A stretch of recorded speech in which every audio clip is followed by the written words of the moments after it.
100, ISO 41000. Sorry, I apologize. Yes, it's the standard. 0001, ISO 3001. So if you just check, you will find that standard. You have to buy it just like every other ISO standard if your organization is looking to adopt it. But I do think it's a brilliant standard. As I said, in my lifetime, I have audited this particular standard for various organizations as it is. So I'm going to make my session extremely quick because the star of the day, Mrs. Ogunleye, is here, and she is a practicing, right? She works as the managing director of a facility management company, probably the foremost one in the country. So I don't want to take too much of your own time, just so that we have adequate time. At least we should listen to her for at least 30 minutes, so that we will get a lot of value for our time in here. But there's an ISO standard, everybody. This is the standard, ISO 41001, and it's for everybody or all organizations that are doing facility management. And this is important. This is critical, and it is essential that any organization. So it's not only for the firms who do consulting; it's also for organizations that have all those very huge buildings, either residential or it is for commercial office purposes. All those types of organizations should adopt a standard like this. So it's in some places around the world, especially in Europe, once you have such commercial buildings or even public buildings that a lot of households or a lot of offices are within that particular place or hotels, then facility management is not something you are allowed to ignore. Compulsorily, you have to put something in place for facility management. If you look in here, as my colleague Maureen was speaking, she said, "Oh, we've done quite a bit." So we started this beginning of Q2 for this year. We started beginning of Q2, and we did something on corporate social responsibility. We've done something on asset management, and I do have some great people here who have worked for telecommunications companies with Mast and those kinds of things, and the importance of asset management. We've also done something on compliance, on corporate governance, on risk and innovation. And today we're doing the seventh one, which is for facility management. We'll do two more things this year. We're going to do something definitely on climate change, and finally we will do something on anti-bribery and whistleblowing management, so to speak. People have a whistleblower policy, and all these are all key things that organizations like yourselves, and I know a lot of people here, they're representatives of various organizations. I know some people here, they're from banks in Ghana, and we welcome everybody. Now, let me quickly do this. I need to be out of your face in a couple of minutes. I want to ensure that I stop in 15 minutes. I'm going to be extremely quick.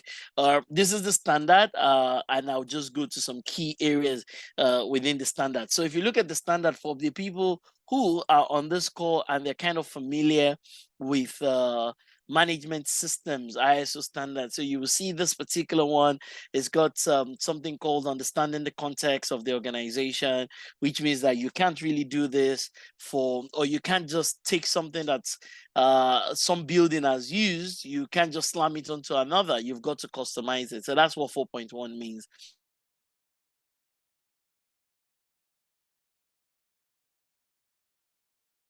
You will have to take into keen consideration what the needs and the expectations of the interested parties are. And the interested parties in a commercial building are different from the interested parties in a residential building and things like that. And you also have to deal with regulators, you have to deal with all sorts of inspectors and things like that. Also, if you're adopting this kind of standard, you need to have some kind of scope, and then you need to kind of show something relative to 4.4 that shows the integration of the processes that are involved. It's also important for organizations that are adopting something like this to demonstrate that that the leadership of the organization is adequately committed, that they have a policy, that they have some kind of facility management policy. So all clients, everybody that has got a big building, any of those kinds of things, and even offices, as I said, manufacturing companies, telecommunications, that building where you operate should have the similitude of a facility management system. And once again, you can get certified to this particular system. And then, of course, you also have the roles, the responsibilities. Who has what responsibility? The facility management manager, what's their responsibility? And all the other stakeholders. There's also a portion in here where you have to talk about risks and opportunities. In that, what are the risks? And I think this is probably one of the things that most facilities do very badly. Just thinking about the various risks, the issues that have transpired, the existing risks or the future risks, sorry, the issues that have transpired, the existing issues and the future risk, and the opportunities in terms of what they can even do with the facility that is being managed. Further to that, you also have something that says here, the objectives and the plans to achieve them, the various objectives and the plans to achieve them. And if you're doing facility management, there'll definitely be some kind of objective. You will definitely have some kind of objective. So the objective and the plans to achieve them. This is also important as it is. And if you go further, if you go to the clause 7, it says if you're going to get facility management right, you're going to need a lot of resources. You're going to need people who are very competent with what it is that with regards to facility management. Once again, Mrs. Ogunle will speak a lot about this. You're going to need very competent people when it comes to facility management. You're going to need a lot of awareness for everybody that is involved, internal and external stakeholders. I always say there's an alignment between 4.2 and 7.3 and 7.4. So the needs and the expectations of interested parties, and then awareness and communication, right? And then documented information. You're going to need a lot of documents. I mean, and I'm certain, once again, that our speaker for today will say a lot around the various types of documents that you need and things like that. And I like 7.6, everybody. That 7.6 is very important because it says you kind of need to consolidate all the information and the knowledge that you've gathered with regards to the facility. You need to put all the information and all the knowledge you've gathered, you need to put them together so that if people change, you will still have the historical knowledge, the procedures, the maintenance things, and many other things relative to facility management. In clause 8, it will talk about how you plan to keep maintaining the facility. And this is not just for maintenance, it's also even for building, like in terms of putting that particular thing in place at the very beginning. This is also critical relative to that, and coordination with interested parties and the integration of the various services, electrical services. I mean, when the facility manager will be speaking, she'll tell you about the many specializations within that whole thing. So you're talking about electrical, you're talking about mechanical, you're talking about physical security, you're talking about CCTVs and many other things. In line with how all ISO standards are structured, there's got to be something around how you do the measurements. How do you measure if this is being done properly and if it's being done adequately? That's what you see on 9.1. And then 9.2, you need to get an independent opinion from people like myself from time to time to say, is the facility going well? You can't rely on the facility manager to do their own internal audits because there's the risk of self-assessment. So you will need somebody who is external, who is independent of that entity to drive that. And then, of course, the standard requires that you have something called the management review, where you bring in all sorts of experts to speak. All sorts of executives is what I wanted to say, to review is the way this facility is being managed. Is it appropriate? Are we making the right gains? Are we leveraging our facility appropriately? Are we managing our regulators and many other things that are tied to management review? In the clause 10, it talks about non-conformities and corrective actions, things that have gone wrong. How do you put them in place and ensure that they're fixed? And in 10.2, it says, how do you consistently improve the usage and the management? So that's the thing about the ISO standards. They talk about both governance and management, not just the everyday operational side of things, but they talk about how things are being governed, and managed and then operated. But people miss that. So you can be doing facility management, but you might not be governing it using an ISO standard. And that's the difference that this standard makes. A standard allows you to look at many areas that you might have skipped. Yes, the facility, the maintenance side, the services side might be working well, but intermittently, do you get somebody to review, to provide an external opinion? That's one. Do you have metrics that you're using to measure the how great things are happening in there? Are the executives sitting together every month or every quarter, 6 months, with a report that says this is the report looking at the facility? And are there ways to optimize either space or to optimize the facility? Are you looking at risks relative to the facility? What are the preventive actions you're putting together relative to the facility? If I was speaking for the whole day, I would have spent a lot of time just picking on each of these things. But as I said, we have somebody who does facility management for a living. And while I'm an expert with the standard, especially with the review of the standard for people who have put it in place, and even maybe on the training side, she is a real-time, real-life facility manager. And I do think that it'd be nice to be able to get thoughts and opinion and hear our own perspective relative to this. Also, so a lot of people, some people, let me not say a lot, some people who have been here in the past and have listened to me, and they kind of know what it is that I do, and these ISO standards will gain a lot from our own side also. So pretty much this is the whole standard. My entire document is just tied to different portions of this whole standard and breaking it down. But it's important, and you should take a screenshot. You should go think about your own facility from this perspective. Once again, preventive actions, risk management relative to the facility, facility management policy, audit of the facility by an independent and objective person, capturing organizational knowledge. That's one thing that is a problem because of high staff attrition and things like that. People just don't do enough around 7.5 and 7.6, which means that they're not gathering and putting together a lot of information, and they're not gathering and putting together a lot of knowledge in such a way that when people leave, it's almost like we kind of assume that the people will always be there.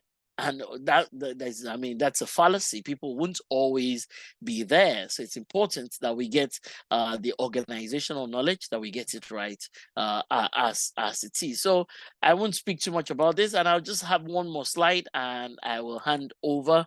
It's a beautiful standard. This is our training document. So I just put that one page in there. Now, this is the other two slide that I have, and that will be the end of it from me. So if you look in here, there are many things. What I've tried to do here is to capture a lot of things that are tied to facility management. So that's what it is that we try to do here, to say, okay, you know what, somebody has got to manage a facility. What are the key areas that they need to manage? So whether it's the buildings, gate locks, security guards, CCTV, floors, windows, doors, and locks, ceiling, roof, carpet, toilet, sink, water, sewage. So you can see that it's a lot. Even when it comes to some of the things, internal projectors, light bulb, curtains, electrical sockets, because there's a risk around each of these things if they go wrong. And I know that also the facility management in Nigeria is not yet a big thing. Right? Like, it's not like you can find thousands of people that are doing facility management. In most organizations, they hand over a lot of these things to the admin department. And I'm sure a lot of people will agree that a lot of people, they just hand these things over to the admin department to kind of manage. And that means a lot of admin departments in themselves, they indeed should be they should be looking to adopt this particular standard. So I tried to put together, so because I put this together around the things that I consider to be the top 32 things that if you're doing facility management, and you can encourage the people in your admin, the staff in your admin, you can even take a screenshot and share it with them and things like that, to look at all these things. And I know that there's also like some kind of there's some kind of handshake between this and health and safety. I know that there's some kind of handshake between some of the things that are written here and health and safety, but nevertheless, facility management is a thing. There's also the society in different countries that drives facility management. There's also the global body that drives that. Once again, our facility management expert will speak about a lot of these things. So pretty much that's it. That's it for me on this call, just so that we can make a lot of time for Mrs. Ogunleye to be able to go through her own session, and then we can also ask her a lot of questions around facility management, how it applies to organizations, and maybe even a full-time career or some kind of consulting capability. I'm an auditor. That's really the extent of the work, and a trainer, the extent of the work that I do. So once again, thank you very much, everybody on the call. Maureen, over to you. Thank you. All right, thank you very much for that, brief session, for loaded session. Thank you very much, Doctor. I'm sure like everyone on the call already getting value. And I can see Mrs. Badunade is already like she's ready for us, but please permit me to, introduce properly. Okay. So I'm just gonna, go through our profile right now so that we can just get a scope of who we're about to listen to. All right. Okay, so Mrs. Badunade Ogunleye, she's an eminent leader in the world of facility management with over 2 decades of hands-on experience, right? She has a proven track record in property and facility management, and she is a master of negotiation, budgeting, operations management, and strategic business planning. Her passion lies in developing people, and she's a dynamic force when it comes to business expansion and growth. All right. So if you're on this call and you want to also learn about business expansion and growth, then you should grab your seat and pay rapt attention. So in the year 2015, she spearheaded the launch of James Cubitt Facility Managers, the facility management division of the James Cubitt Group, and it has rapidly ascended to the role of, and she rapidly ascended to the role of managing director in 2016. And our leadership has consistently reduced operational costs while elevating asset value, even in the face of crisis. I hope we're taking note. She's currently serving as the Chief Executive Officer of the James Cubitt Management and Resource Companies. I want to be seeing our applaud in the comment section, please. Don't allow me to be talking to myself alone. All right, because her profile is amazing. And she's also affiliated with the International Facility Management Association and holds a certification in the Owners Managers Program from the Lagos Business School. All right. So our vast experience spans across 2 continents, including roles with prestigious organizations in Europe and Africa, such as the London. Sorry, please, let's stay muted. Thank you very much. Let's all stay muted. Thank you. Okay, as I was saying, such as London Borough of Barnet, Westminster Council, William Stoughton Trust, South African Property Real Estate Company Broad, and Wando PLC. Thanks to her remarkable credential and expertise, Mrs. Badunade has positioned the James Cubitt Facility Management as a competitive and sustainable company, and her influence continues to grow as she takes on more responsibilities. So ladies and gentlemen, everyone on this call, please, if you're not going to be greedy or stingy with your applaud, please, can I see your applaud in the comment section as we welcome Mrs. Badunade to this call. Thank you, Mercy. I see your. Thank you. Thank you very much. Thank you very much, and good afternoon. Welcome to all the beautiful people on this call. You've turned up. Thank you for turning up. And I must say a big thank you, my profound gratitude to Dr. Orlando Odejide. I met him just once, and I knew from the first day I met him that it had to be a relationship to be cherished. The reason is because I knew I had a lot that I needed to glean from him. A very humble, unassuming gentleman. Please applaud him for me. And thank you for this opportunity. Thank you very much. I've been introduced. That's quite a lot, too much for me, actually. I'm just a facility manager. I love people and I love facilities management. I've been in it for quite a while, and I'll just be basic this afternoon. I read a book.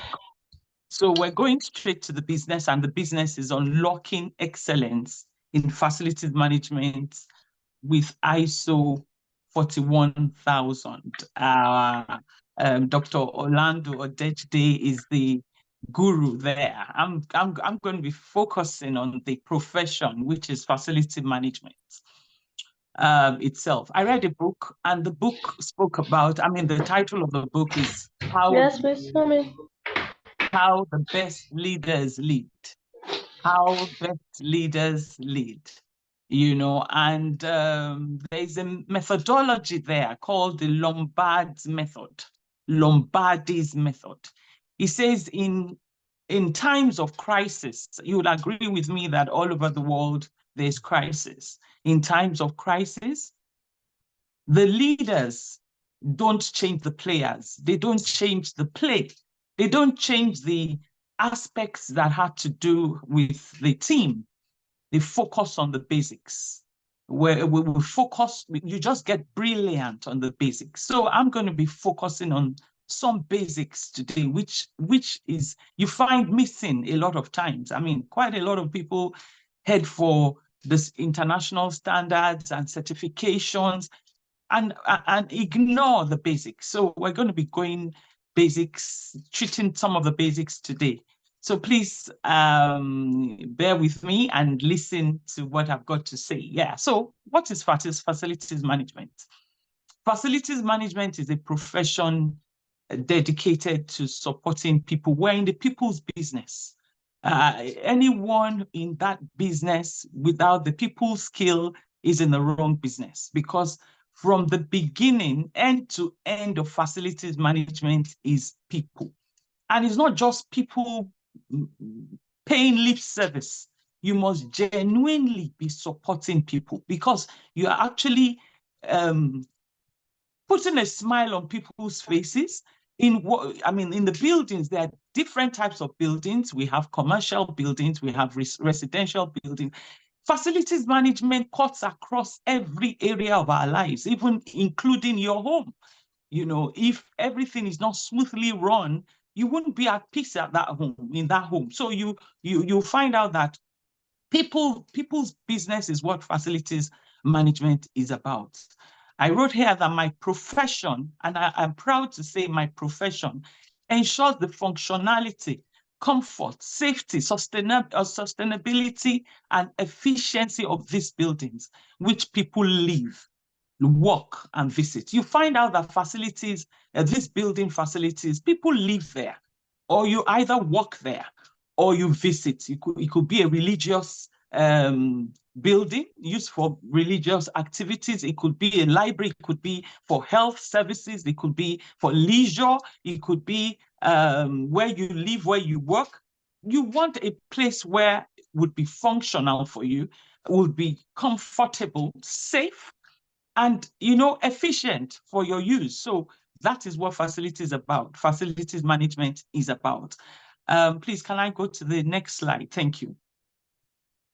IFMA, which is the International Association for Facilities Management Professionals, and the international standards also have a definition which they've adopted, and it just looks at the profession as one that integrates people, places and processes within the built environment with the purpose of improving the quality of the lives of the people.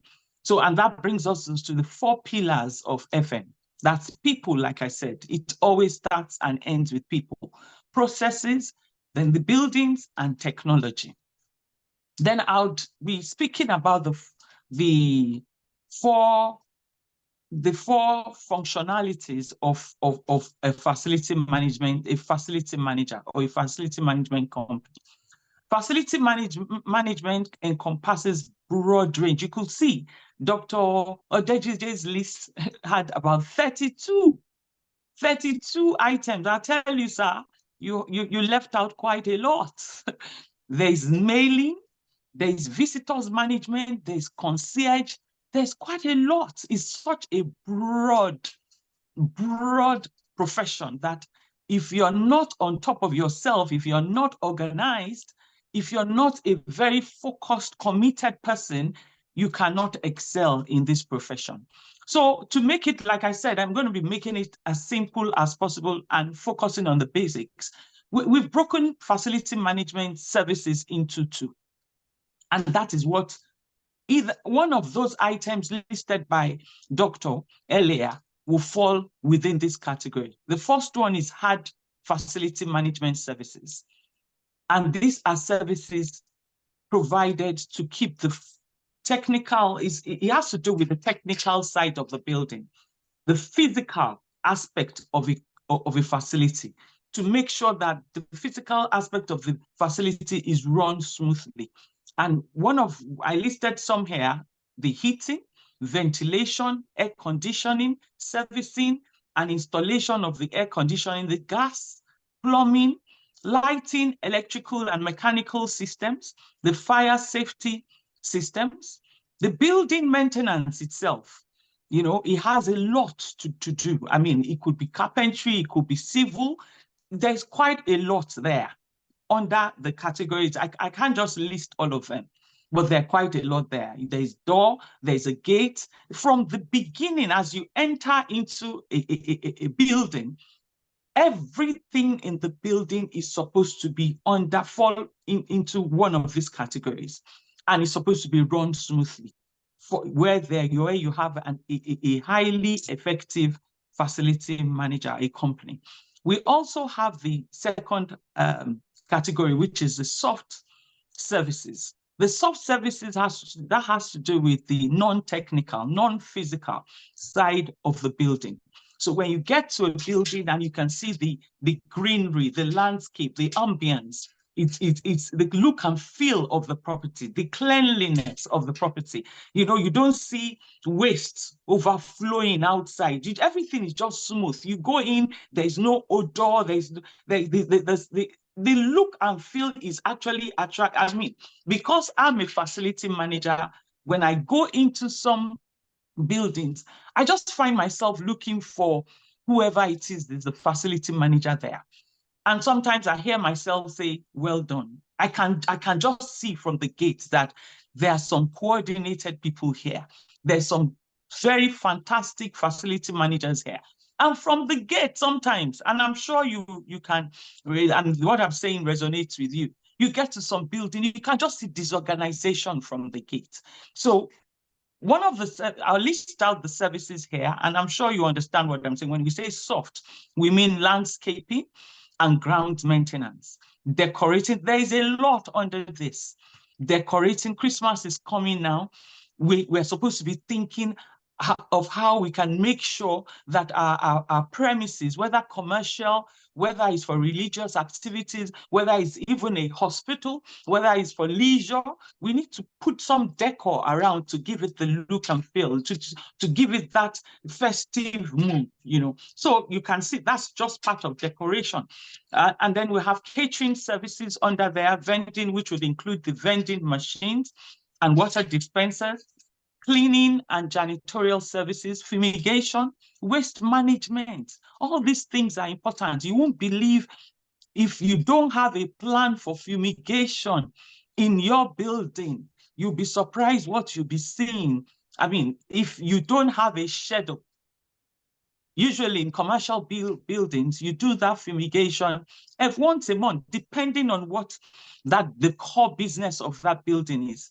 If the core business of that building has to do with food, it might require a monthly attention. If it is not, then it could be quarterly. If not, you see rats running around, rats eating the wires of the ACs, and you won't believe every time somebody is complaining about their AC not functioning well. Why? Because you are not doing fumigation.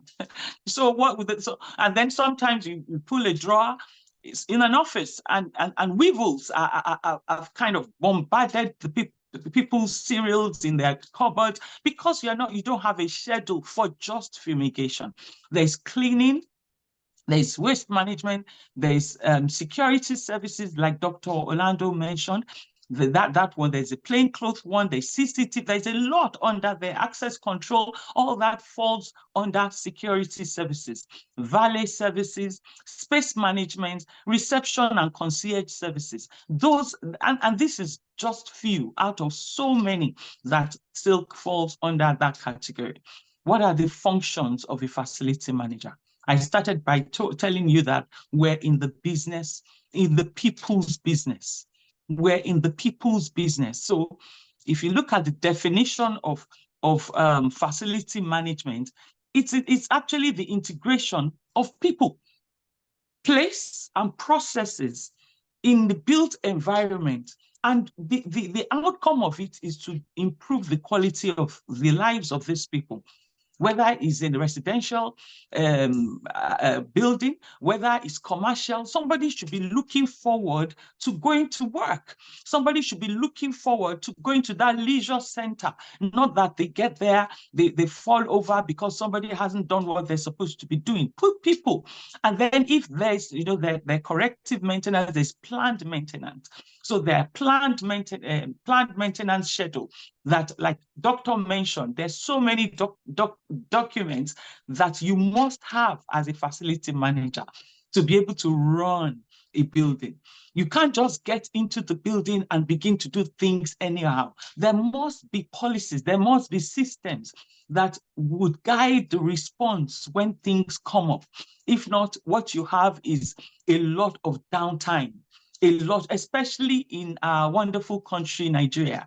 You must have a plan that is guiding. You know what to do when you come in. When there is a request, there is a system that takes the request and gives it a timely response, to make the environment and the facility productive, so that the core business, because what we do is we make sure that where you're working or where you're living is comfortable, is safe, is functional, so that you can focus on the core. There is a core reason for you being in that building. Is it to have your peace and quiet after a long day's work? Is it to be able to be productive in that business? Is it to if it's a hospital, you want to get well fast in that kind of environment, instead of leaving the environment with more diseases or sickness. So that is why I would say that we are supporting people, we support people. I wrote here that the support provided is to ensure value and functionality through the building life cycle. So even the owners of the building need a good facility manager, because if the facility manager is not well maintained, it means the value of that building is depreciating by the day. And with a good facility manager, we have properties that our tenants tell us, please, except you ask me to leave, I don't want to leave this place. And it takes a lot of work to keep that up, because that could just be messed up within days, within months, if our systems are not in place. So we support people. So I'll go to the next slide.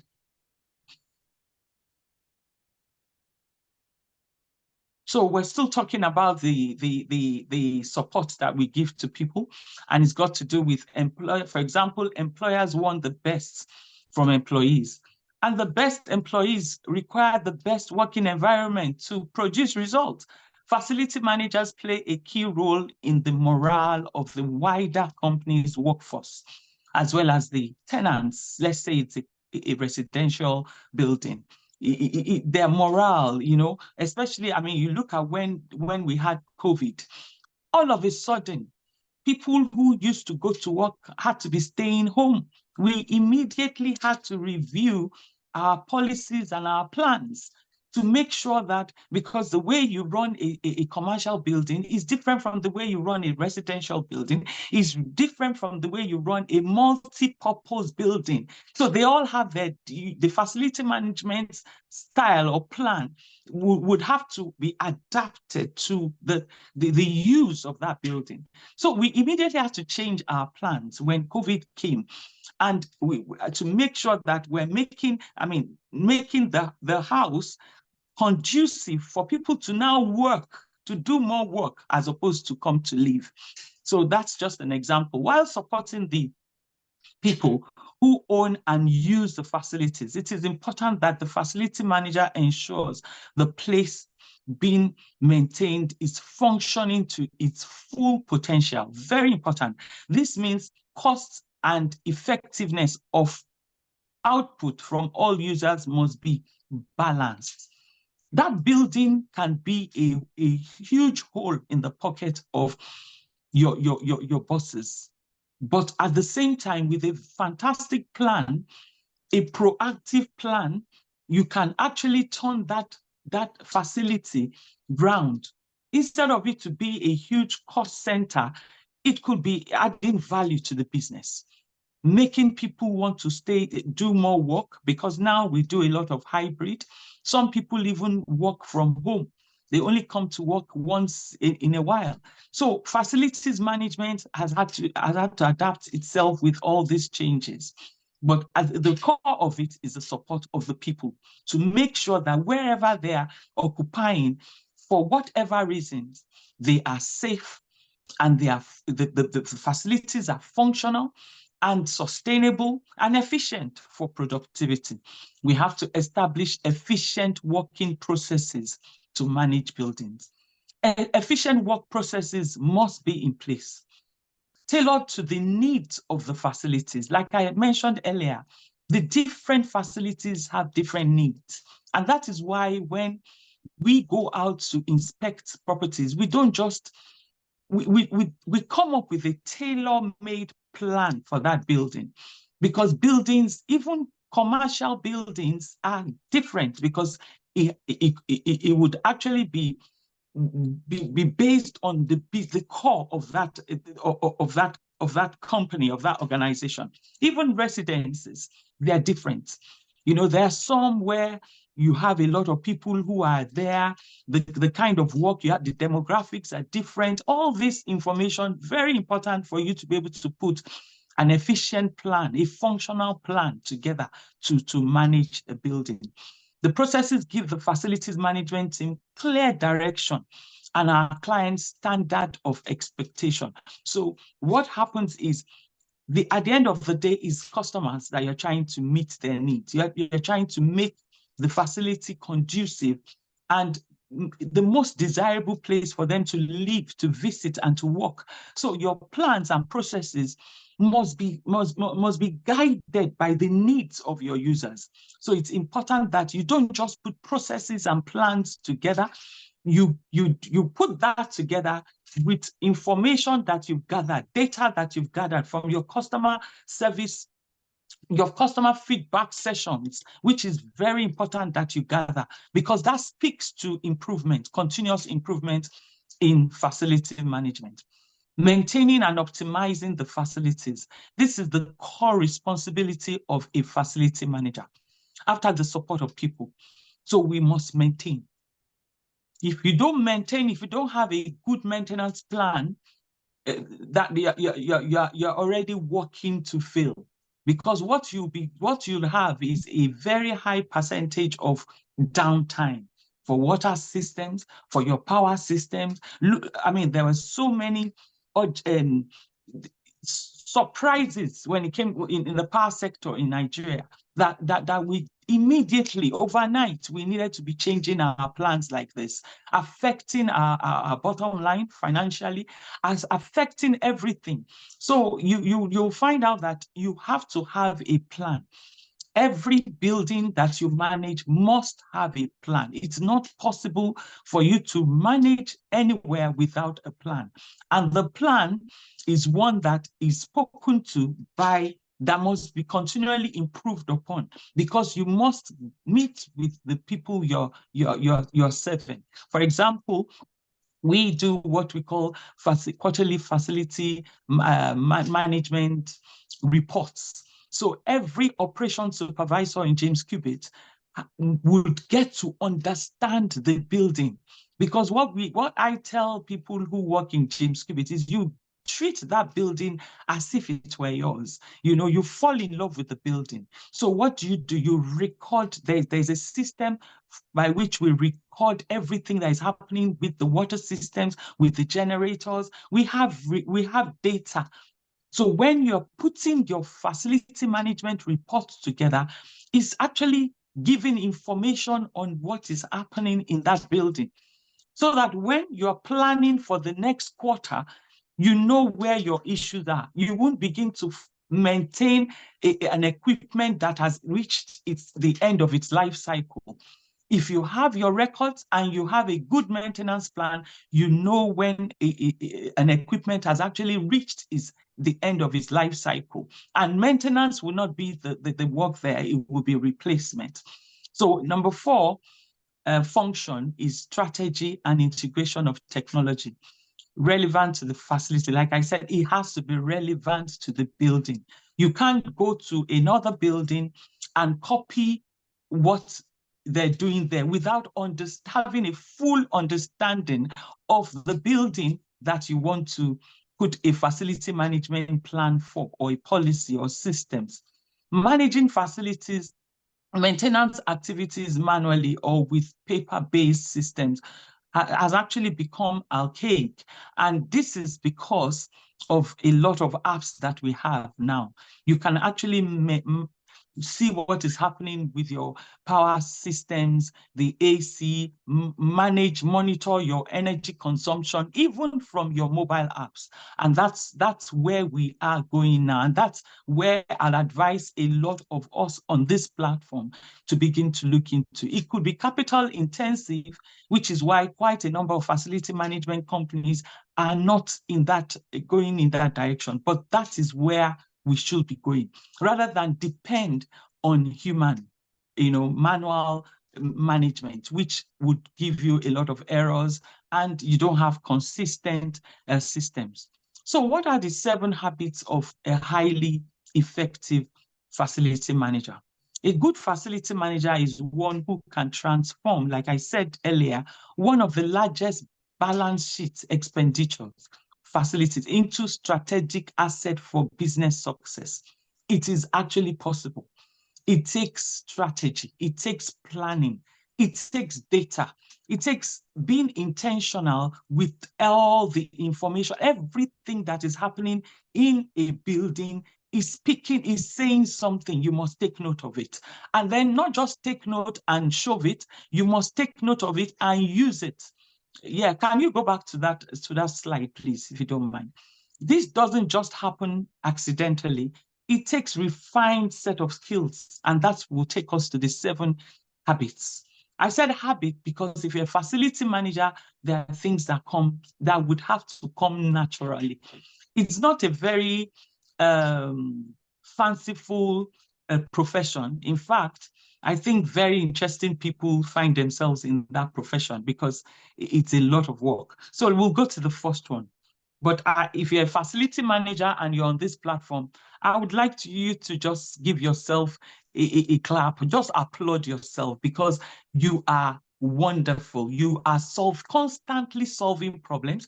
You are a leader. There is something about you that is different, because that job is a huge job. I mean, if you look at an event coordinator, That person just looks after an event, puts all the vendors together, the things about the party or the event itself, but you are actually making sure that that building, that facility is functional for somebody throughout. Let's say it's commercial building. It means every day or whenever that building is used, because nowadays with the use of buildings and offices have actually reduced because of the hybrid method of work.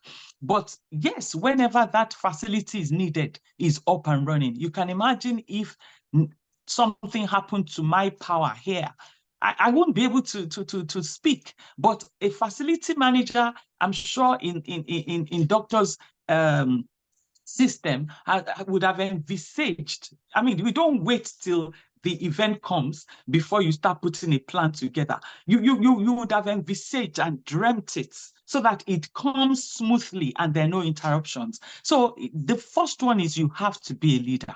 An effective facility management, facility management begins with excellent leadership skills. You must be a leader. You must be self-driven. A facility manager is a natural leader. Facility managers should be self-motivated, trustworthy, and compassionate. I'll say trustworthy and I'll say responsible. Very important, because if you look at the building, you find out that the buildings are all these facilities we're talking about, people spend a lot of money. I mean, there are some buildings, some buildings that we manage. You have to be compassionate. You have to be responsible enough to know that for someone to have handed this facility to me to manage, that person must have seen something in me. So you must be self-driven. A clear vision of the team's direction. A facility and a highly effective facility manager has a vision and is able to motivate the team to provide services that are excellent, not wish-wash, not just do things on the surface. And that is what happens a lot from the side where I come from. People are not detailed. They are not, I mean, there's a lot of repeat jobs. You just do things anyhow, and which is why the international standards, very important for us to guide us and to make us accountable. Yeah, so we'll go to the next one, leadership and team management skills. The second one is communication skills. I mean, if you're dealing with people from end to end, there's no way you can do that without good and excellent communication skills. You're dealing with your landlord, you're dealing with the users, you're dealing with your contractors, you're dealing with your third-party vendors, you're taking requests. You're speaking from it. It never ends. So, and your communication must yield results. So, for example, you're dealing with a third-party vendor, you have a project you want to handle, you must have negotiations, you must be able to communicate in such a way that that person becomes your partner to actually produce results, because your team with the third-party vendor, your team with the security, the cleaners, even though they are not your direct staff, you are all a team in order to produce a service that is excellent and that is actually making the facility conducive and a desirable place for people to want to live, to work, and to visit. As such, they need to be, okay, she's taking me to the number 3. That's fine. Because of time, let's go straight here. Organizational skills. Organizational skills are critical for facility managers. They need to plan maintenance activity. I'll give you an example. And this is just one of. I think I was in a car somewhere around on the island some time ago, a very long time ago. And it was a bank. I would not mention the bank. And I think there was supposed to be a delivery of a container. And when I got to the spot, I realized that container was hanging. Could not be dropped for a long time. And I was like, what's going on there? I suddenly realized that they had failed to do the correct, I mean, there was no plan, obviously, because the portion for which that container was supposed to be dropped had not been measured. No measurement.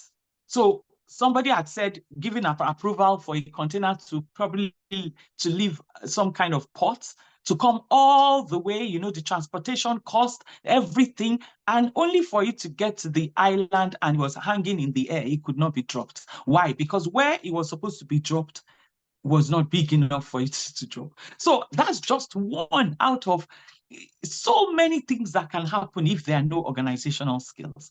I mean, there could be a project, you have not thought about it, you have not sat down with the QHSE, you have not sat down with, even to carry the users along, you must, like I said, the people, you want to do a plumbing work, you have not, and it's in a residential building, you have not thought about the users. What's going to happen to them when I do this project?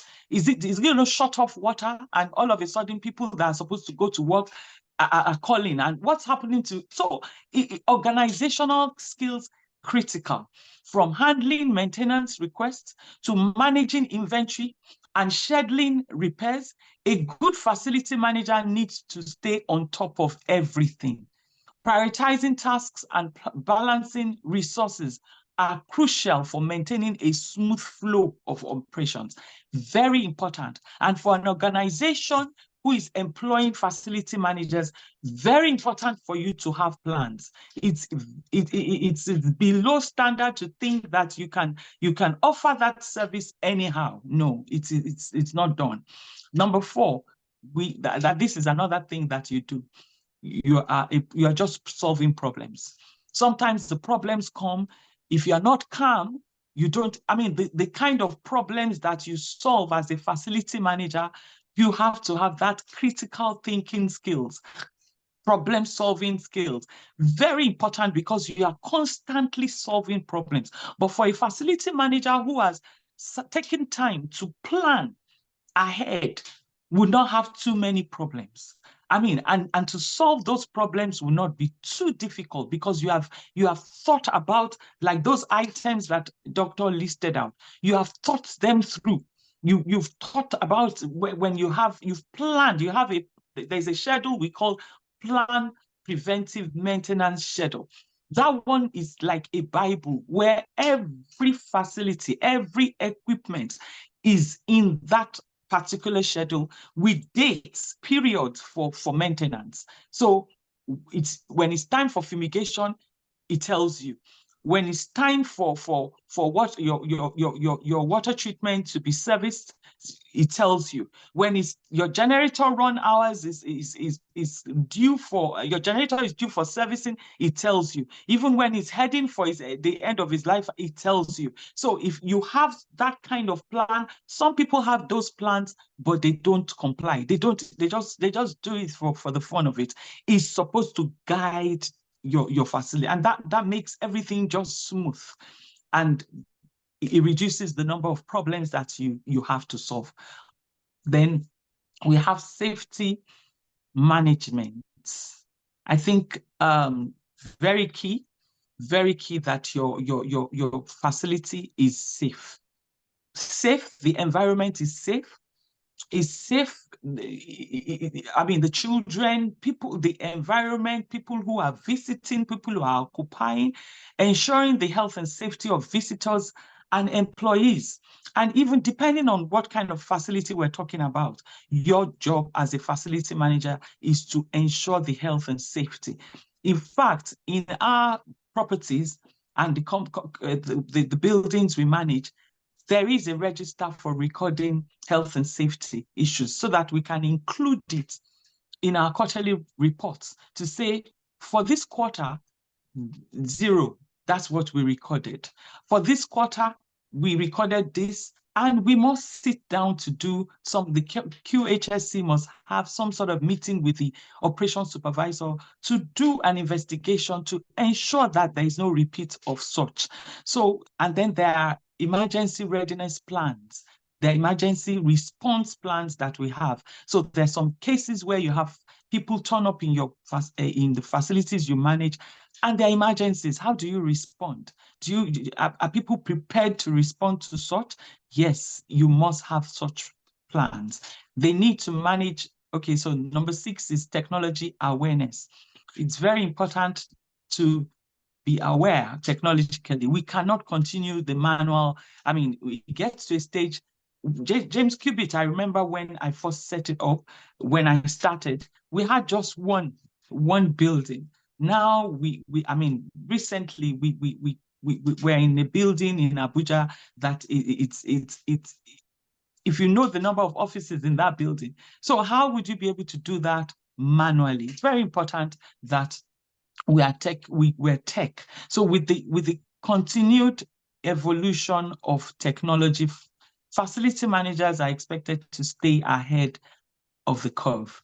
Investment in cutting-edge solutions, even the people that have invested in the property, they want you to give them data. They want you to inform them how their buildings, their properties are doing. That's what the property managers want to know. They want to know. And there was a survey by this MicroStrategy, and it says 61% of companies see data and analytics as important to the business growth strategy. Leveraging modern tech tools, such as we have visitors management systems. We have all sorts of systems now that we can use to put data together. This can give managers better understanding of how their buildings are being used, and they can improve overall efficiency of the workplace, of the building, irrespective of what that building is used for. Then sustainability. A highly effective facility manager must need to be focused on sustainability. As we are entering an era of heightened environmental consciousness, a highly effective facility manager or management company will focus on sustainability. Sustainable facilities management aims to ensure spaces have minimal, neutral, or even positive impact on the environment. A facility manager can achieve this by reducing, recycling, reusing resources to create a more energy efficient space with a reduced carbon footprint. This practice would actually bring down costs. I mean, example is paperless, reducing electricity, water usage, water system, there's waste management best practices. And also you can go green cleaning, green, adopt all this, and that is sustainability. And a highly effective facility manager of the modern times will be focused on these sustainability goals. Yeah. So that's what I think I've already spoken on this. The next one will be the International Standard 41,000, which our doctor has spoken to us about. As a company, we are also working closely. Like I said to you, the moment I met Doctor, I knew that it was a divine connection, and it was one that I needed to be close to, because this is where every serious-minded organization needs to get to. You cannot stay on just yes, you have your processes, but you need to be audited. You need to be audited by an independent body for you to be able to look at yourself and say, yes, not that sit, because most organizations just feel because the clients are not speaking, or they're tired of your terrible facility management service, a neutral body and an auditor will come and let you see exactly where your gaps are. So ISO 41,000 is the international standard for a facility management system.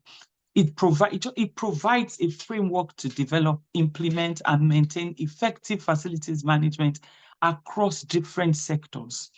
And I've listed the benefits that I know would come from this. Standardized processes. So you have your processes. Like Doctor mentioned, people leave organizations, and when they leave, if you don't have standardized processes that guide what you do, people would live with that process. And before you know it, you have to start afresh.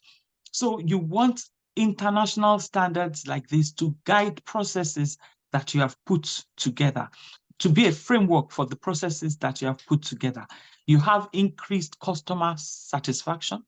It will definitely reduce your costs. It enhances risk management. As I mean, we learned on Saturday a lot on risk management with doctors training that is going on.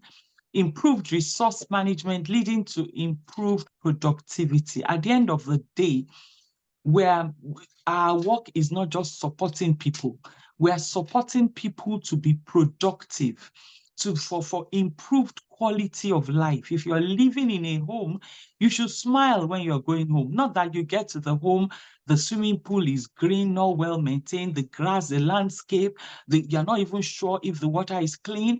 Oh, before you know it, you don't know what will happen with the power. You know, all those I mean, would make wherever anyone is living so frustrating. Increased efficiency and effectiveness, improved safety, health, and well-being for all facility users, improved communication, especially relating to processes and methodologies. And then I know is excellence. Excellence to me is continuous improvement. When you're interested in international standards for the right reasons, not just to get jobs, for the right reasons. You want to serve your users well. You want to provide excellent FM services as it is done out of the country, all over the world.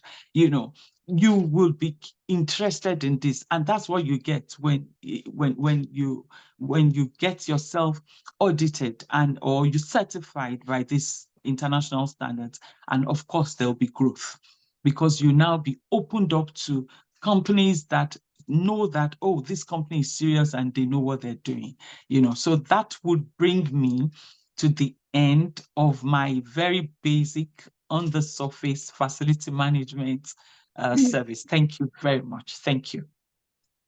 Wow. Amazing. Thank you so much, Ma. Ma, this is what you call on the surface and, basic. Please, I'm sure everyone can agree with me that this is not basic, but thank you so much for, explaining it in a term that is not ambiguous. Like we can all understand and relate. I feel like a facility manager right now. Thank you so much. So please, do we have any question? Do we have any question? If you have any question, please kindly drop your questions in the chat room. Please, let's appreciate Mrs. Badwadi for that awesome session. That was amazing. Thank you so much, ma'am, for taking our time and for breaking it down the way that you did. So do we have any question? Please drop your questions in the chat box so that she can take one or two questions and we'll call it a close. Yeah, thank you so much. So I'm waiting for our questions real quick. So while we're waiting for the questions, I would like for us to quickly take this poll. Just if you can see it, I launched the poll right now, just a way of feedback. So we've been having these sessions for over 6 months now. So we want to know how we can improve and continue to save you value, all right? Okay, so while you're taking the session, the poll, someone dropped the question, ma'am, for you in the comment section. Okay, the person said, I'm trying to see. Okay, ma'am. I think I can see the webinar feedback. I'm trying to get to where the questions.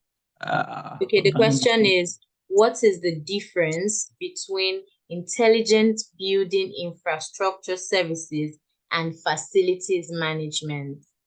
What is the difference between intelligent building infrastructure services and facilities management?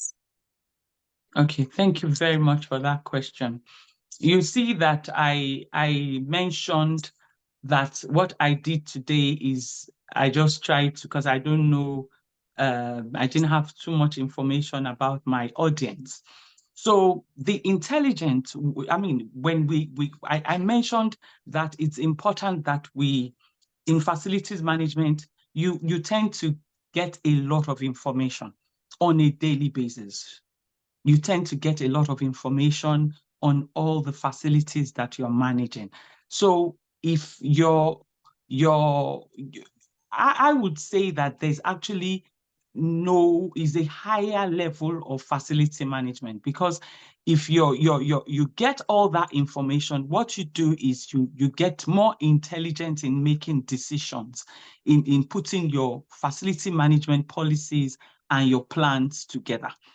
If you just do facility management on the surface, oh, I have generator to manage, oh, I have water treatment to manage, without actually taking a record of your data, of your trend.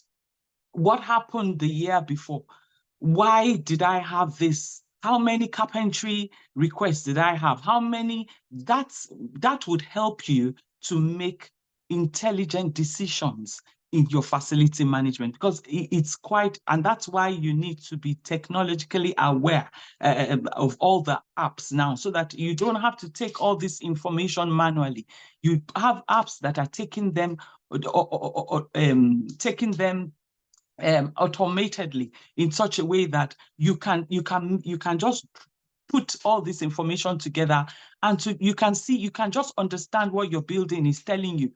You know how many electricians you need to employ. You know if you don't even need a plumber. You know what your power systems are saying. So that would be what I would say. I would say that really and truly is actually improving facilities management as opposed to being different. Thank you. All right, thank you very much, Ma. Mr. Theo Kutin, I hope that answered your question.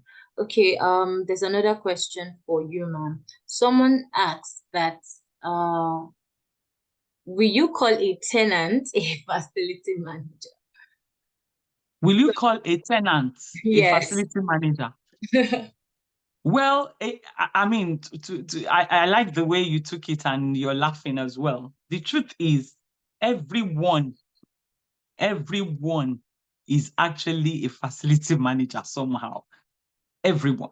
So someone who is living in a space, a facility manager. Okay, so there are different. You have service departments where you have service departments where you have facility managers on standby providing total FM services. But you have some properties where all you do, you just have maybe the facility manager is just to do the common area. You would have to do some management of your home. If not, you'll be spending so much on your power. Your generator will break. You won't have a smooth running of wherever you call your space. So I would say a tenant in a different way, even though they have facility they are managing some facilities as well. If it's not their network they are managing something internally. So that would be my response to that. All right, Ma, thank you very much. Thank you very much, Ma. Okay, we're getting quite a number of questions. There's another question here. What will be the role of facility managers with the AI taking over the world now? Interesting. Oh, with the AI, I'm still not even in it as such. I'm still like, AI, do you understand? But the honest truth is gradually even getting everybody off their jobs. That's the truth. With that AI, like I said, we need to be technologically aware. That also has actually reduced some things that we used to do manually. So with the advent of this AI, there will be some things that automatically will be done. But I don't think we can totally take out a facility manager. I don't think so. So there will still be some areas where a facility manager would be needed. No, even with the AI itself, because the AI too needs some kind of management. Yeah. Yeah, Absolutely. you know. I totally agree with you, ma'am. I totally Yeah. agree. Okay, there's Yeah. another question here. Can the two Oh, okay. The person was asking if the facilitators can drop their LinkedIn links. Okay, we'll do that. All right, another person says, if I want to get business from a facility company like Brawl in Ghana, should I go with ISO 41,000 or what you shared plus 41,000? Okay, I don't know if that question is clear, but Mr. Yo Putin, if you could just unmute yourself and just probably ask the question. I don't know why I can't see. I don't know what's happening here. Hello. Hello, yes. Good afternoon. My name is Theo Kutin. I'm a manager in Ghana. What I'm really? asking is, you have opened my eye to some of the ISO standards as far as that industry is concerned, because I barely go to in the facility industry to look for businesses. But knowing the 41,000 now and what it does, so assuming I go to a corporate like a major corporate like Brawl in Ghana, which are a major facility company in Ghana, to look for a business. So when I get there, am I going to present them with 41,000 or to manage their facility for them, or both? How do I penetrate? Well, I mean, I would like to ask you a few questions if you don't mind. What do you do? Are you a facility manager? No, please. I'm a ISO manager. Because if you see with the international standards, I mean, if you heard what doctor said, it actually just provides us a framework to develop, implement, and maintain our so there is something called facility management. So if you don't even understand what facility management is about and you go with ISO, you would not be able to even communicate. You must understand what facilities management is about. Do you understand what I'm saying, sir? Yes, and that was why yes. I started by telling you some basics. Because okay, for example, if you want to go to Brawl, maybe you want to go to Brawl as, do you want to go to Brawl as a vendor? Do you want to go to Brawl as a facility? Because Brawl itself is a facility management real estate company. Yeah. Brawl goes out to get jobs. Do you understand? So yeah. Except you want to sell yourself as a Dr. Ojejide. A Dr. Ojejide is an auditor. A Brawl will need doctor, just like I need doctor. You understand? I want to get to a stage now to say, doctor, I want to take my business to another level. I've been doing it. It looks like I'm doing it well, but I want to be certified, and I want you to audit me. Before I even get certified, I want you to look at my systems to tell me that, am I doing something right? Because it is what I have been doing that is going to be kind of that the ISO is preparing kind of like a framework for. You must be doing something. Do you understand? So to go there is to go and audit maybe what Brawl is doing. You may not necessarily take what I have said. You sell yourself as an auditor to say you want to be able to certify them or to check their processes to see that they're actually doing good facility management. I don't know if did I confuse you? Do you understand what I said? It's clear. It's very clear. Yes.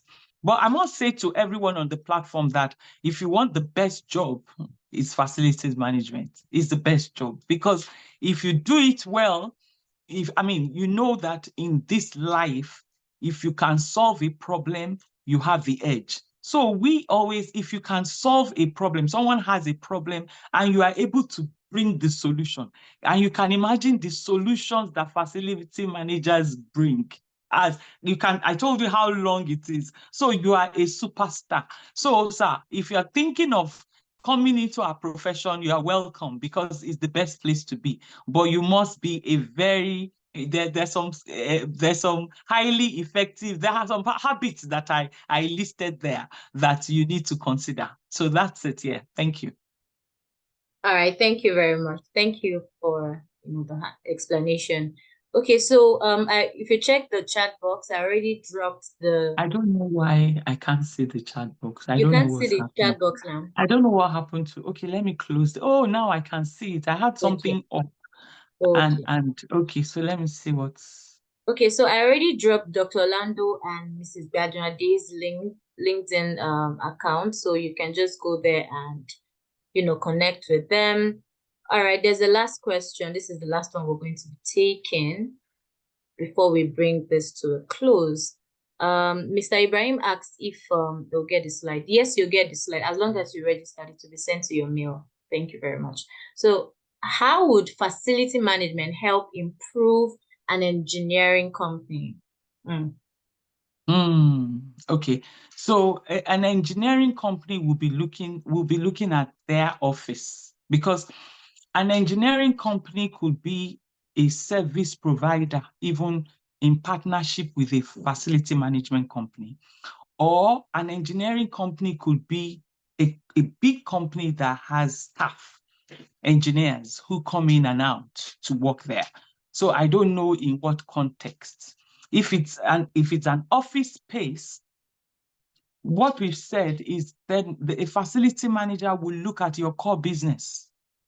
Will look at your core business and make sure that there is a plan to ensure that they're supporting you as a business for productivity, so that you take your eyes off, you just focus on the core business.